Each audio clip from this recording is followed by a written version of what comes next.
debt. I really thought I could handle it, you know? I convinced myself it was fine, that no one would notice. Not even Matt. But, yeah, I was wrong. And now he's saying he's done. Like, completely done. He's talking about divorce. I'm 34 and I've been married to Matt for 6 years. I never thought it would come to this. I didn't think he'd care this much. Sure, he's always been on my case about money, pinching pennies, obsessing over every little thing, but this feels different. Now, when he looks at me, it's like he can't even stand to look at me. So here's the thing. I've always been bad with money. I'll admit it. But I didn't think it was that big of a deal. I don't know. I've always felt like, as long as we're getting by, why stress so much? Life's short, right? I've always been the type to swipe my card without overthinking, buying stuff I don't really need, booking trips we can't afford because in the moment it feels good. It's like this quick escape from everything. Matt, though? He's the total opposite. He budgets like, I don't know, like he's preparing for the apocalypse. Everything with him is about saving and planning for the future. And yeah, I get it. I do. But it feels like he's always worrying about money and all I want is to just, live a little.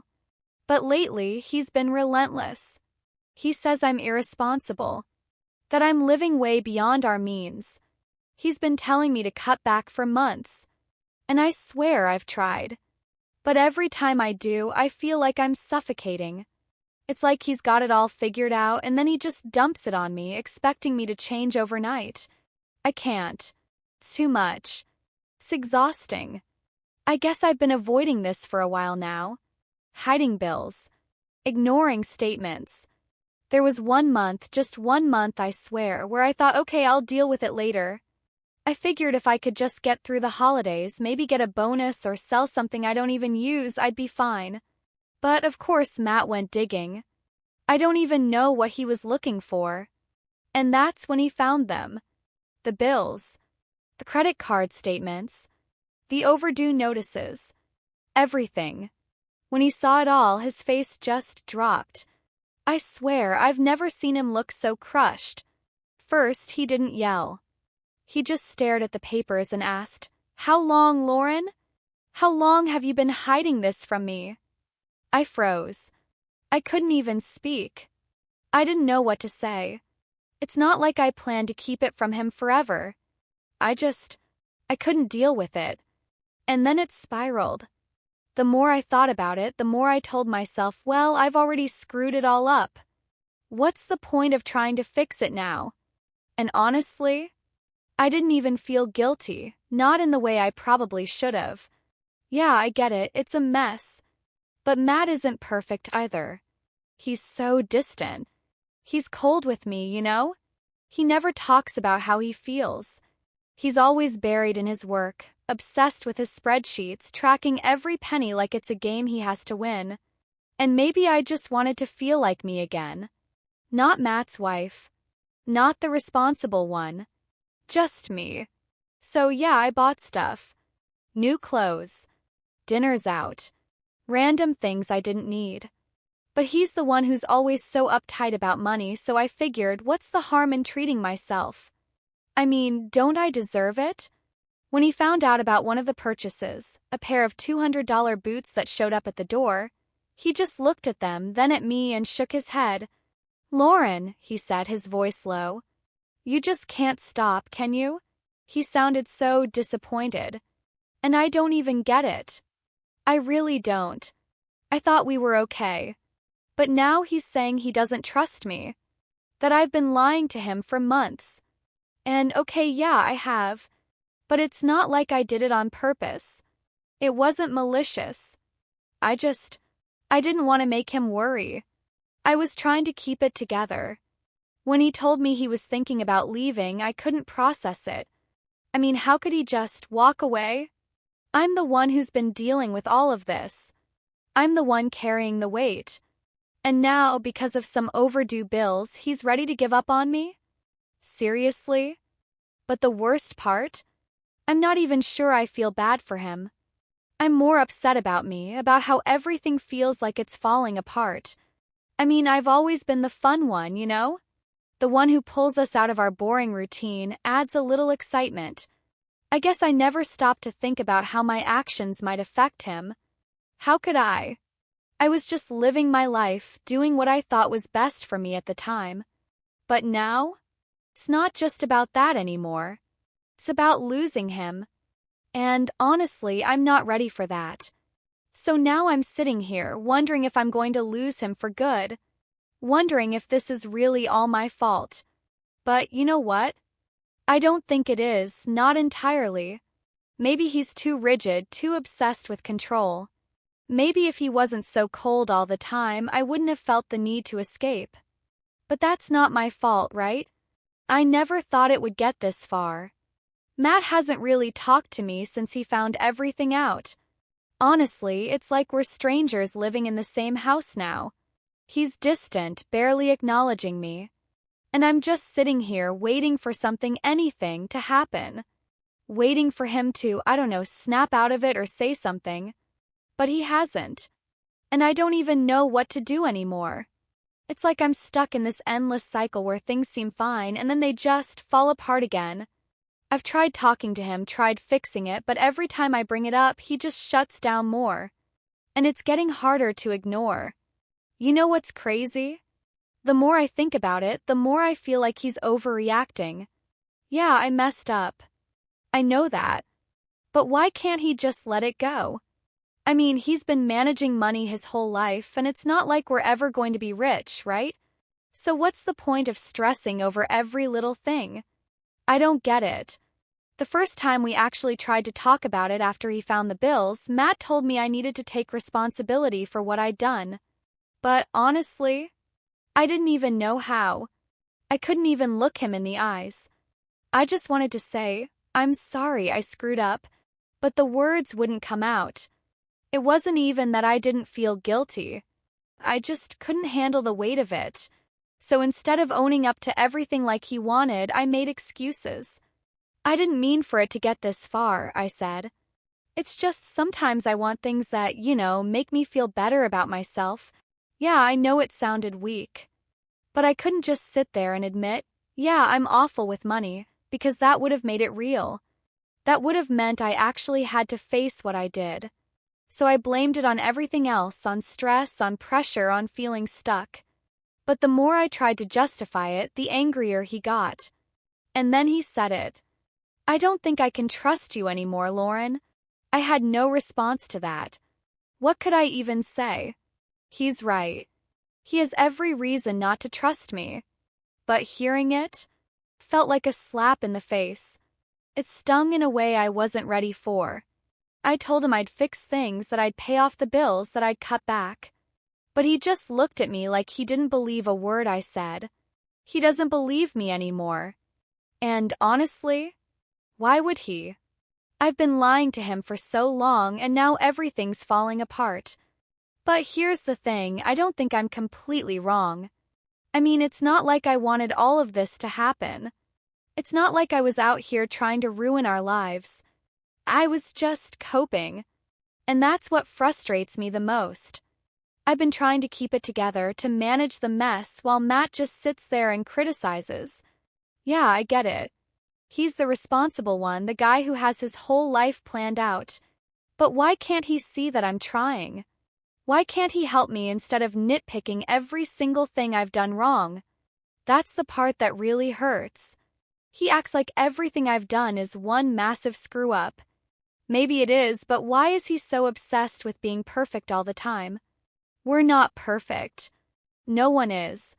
This morning, when I walked into the living room, I thought maybe things had calmed down. Maybe he was ready to talk. But when I saw him sitting there, his face completely blank, I knew I was wrong. He was cold, distant, and I had no idea how to get through to him anymore. But I tried. I sat down, looked him in the eyes, and said, Matt, can we just talk? He didn't even look up from his phone. He just muttered, maybe later, but later never came. You know what I hate the most? The way he's acting like he's the victim here. Like I'm the one who ruined everything. He's making it seem like I'm the only one at fault for the way things are falling apart. But he's not perfect either. He's so obsessed with saving every penny, and maybe that's why I felt so disconnected from him. He can't even see what I need, and I've tried to tell him. God, I've tried, but he just doesn't get it. Matt's been avoiding me, and honestly, I'm kind of numb to it now. I don't even know what to feel anymore. I can't tell if he even wants to be here. It's like I'm just waiting for the day he finally decides to walk out the door for good. But I can't just sit here and let him leave without fighting for it, right? Problem is, I don't even know if he wants me to fight. But then again, I don't even know if I have the energy to fight anymore. I've been trying to fix it, at least I think I have. I've started cutting back on spending, looking for extra shifts at work, and trying to chip away at the mountain of debt I created.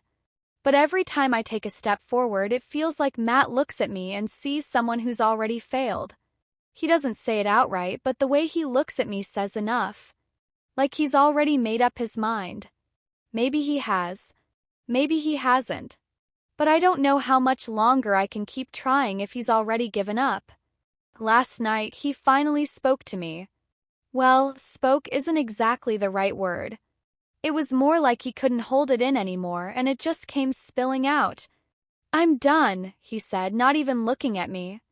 I'm done pretending like everything's fine. I froze. My heart stopped for a second, I swear. When he finally looked at me, his eyes were so cold. Not angry, not sad, just done. You think this is going to fix itself, Lauren? You think if you keep ignoring it, it'll just go away? You've been digging us into a hole so deep, I don't even see the bottom anymore. I didn't know what to say. Part of me wanted to tell him I was trying, that I was fixing it, but I knew it wouldn't matter. He wasn't hearing me anymore. And honestly, I get it. I do. But this wasn't how I thought it would end. This wasn't the future I imagined when we first got married. I just wanted to feel like I mattered, you know? Like I was more than just a wife or someone who had to carry all the stress and pressure. The more I think about it, the more I realize it wasn't just about the money. That wasn't even the main issue. It was about the fact that Matt and I aren't connected anymore. We're like two roommates who just happen to share a bed. We don't talk like we used to. We don't laugh like we used to. Everything feels like a business transaction now. So yeah, I got defensive. I couldn't help it. It's like a reflex at this point. If someone makes me feel like I'm the bad guy, I push back. Because deep down, I know I'm not all bad. I'm struggling. I'm overwhelmed. I'm not perfect, but I'm trying. So I snapped at him. I'm not perfect, okay? I said, my voice louder than I intended. But I'm trying, Matt. You don't understand how hard this is for me. You don't get it. And then he finally let loose. Oh, I get it, he said, his voice low and sharp. I've been watching you screw this up for months, Lauren.